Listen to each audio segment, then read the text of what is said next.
Hi, I'm Dr. Nafisa Sekandari, a licensed clinical psychologist specializing in anxiety-based disorders. So many people needlessly suffer from anxiety due to lack of time or lack of information. They struggle with lack of time for self-care or lack of time to slow down and rest. And most importantly, they lack the time for therapy and treatment. Making time for therapy and making your mental health a priority shouldn't have to feel like a burden. So if you are sick with the flu or broke your arm, you will call in sick or at least take the time out to visit a doctor and get checked out, right? Why then do we feel that it's okay to ignore our mental health and push off getting help until it's often too late? I get it. People are busy and being anxious and depressed doesn't always feel as urgent as having a broken leg. So we can get away with pushing it off a little bit, but what we don't realize is that the longer we put it off, the worse our symptoms become. Mental illness can actually cost us time, money, our jobs, and our relationships.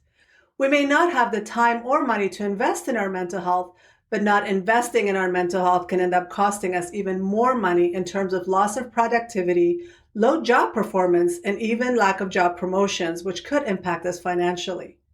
But it also costs us more time due to confusion, brain fog, and lack of motivation and energy. But what if investing in your mental health and making it a priority actually made you more money?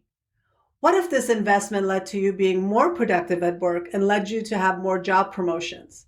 What if putting your mental health first improved your relationships and created more joy in your life? Would that be enough reason to make mental health a priority? The truth is, we're nothing without our mental health. We can have a lot of money and all the material goods we want and still be miserable. How many celebrities have we heard of that committed suicide due to mental illness?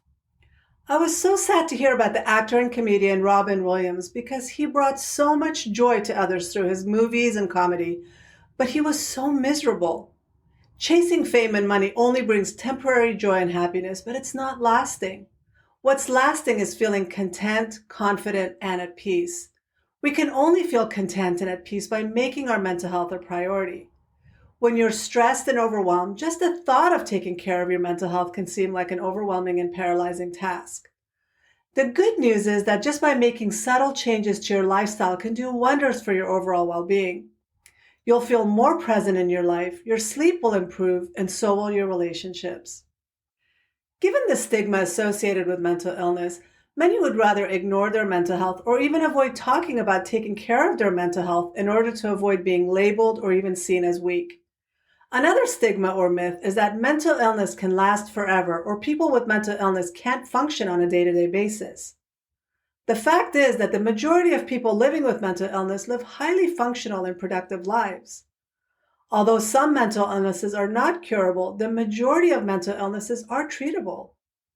The stigma surrounding mental illness can stand in the way of people educating themselves about what mental health actually looks like. As a society, we're surrounded by so many people struggling with stress and overwhelm, so we assume that this is normal, or that high levels of stress and overwhelm is just part of the jobs we have or the environments we live in. But just because it's a societal norm doesn't mean it's normal for us to be this way. Our lifestyle is a direct reflection of our mental health. By making small tweaks to your lifestyle, such as improving your diet, getting some exercise, and getting enough sleep, you will improve your mental health overall. If you don't have time to do this on your own or need help getting started in the right direction, getting help from a trained mental health professional can make a world of difference. If you're enjoying the Mental Health Break podcast, please don't forget to subscribe so you'll always know when there's a new episode.